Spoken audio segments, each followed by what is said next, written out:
syndicats présents aujourd'hui de façon unitaire. Saluer également les comités de défense à la fois des usagers et du ferroviaire dans différents endroits de Normandie. On est à Rouen, on est heureux de vous accueillir à Rouen, mais je voudrais saluer particulièrement les collègues élus, les militants, les syndicalistes qui viennent de Cherbourg, de Caen, d'Argentan et qui viennent aussi d'Île-de-France pour porter le même message. Je vais être bref parce que ce qui a été dit juste avant, je le partage complètement. Je voudrais d'abord m'exprimer comme ancien président de cette maison, comme ancien président de région, pour dire une chose très simple parce que je l'entends parfois, je l'ai entendu ce week-end encore à propos de cette question de la privatisation du ferroviaire. Non, la privatisation n'est pas l'unique solution et d'autres choix sont possibles. D'autres régions font d'autres choix. Édouard, tu as cité d'autres pays qui ont fait ce choix-là et qui en sont revenus, c'est l'absolue vérité. Si on se rappelle que l'Angleterre est une ancienne colonie normande, on n'est pas obligé de faire les mêmes erreurs que le Royaume-Uni 35 ans après.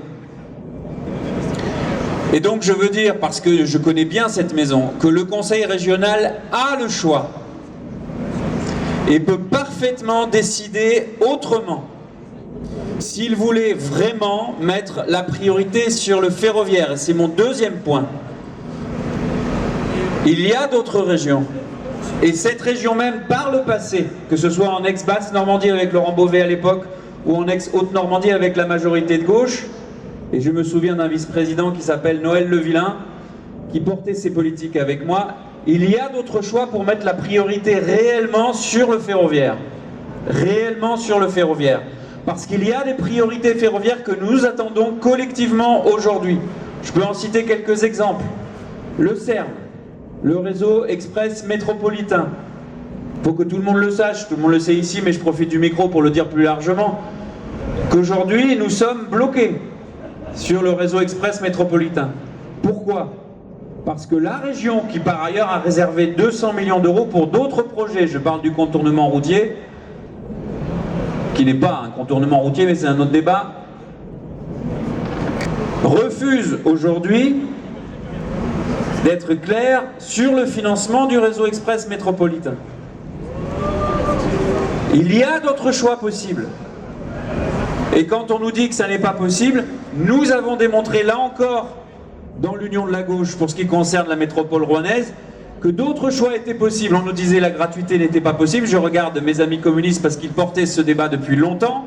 Nous l'avons fait ensemble, et le samedi et aujourd'hui pour tous les moins de 18 ans. Et ça a un impact direct. Sauf que nous avons travaillé avec la région pour que quelqu'un qui a son abonnement de transport en commun puisse prendre directement et sans coût supplémentaire le train.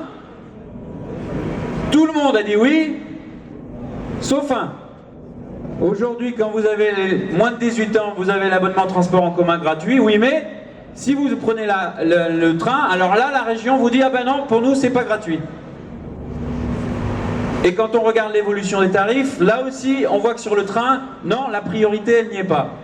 Donc je dis une chose très simple, à la fois comme ex-président de la région et comme président de cette métropole, d'autres choix sont possibles, qui sont des choix à la fois plus vertueux pour le pouvoir d'achat, à la fois plus vertueux pour la partie écologique du sujet, à la fois plus vertueux pour l'efficacité et l'efficience du service public. C'est ce que nous défendons ensemble et vous nous trouverez à vos côtés. Je vous remercie.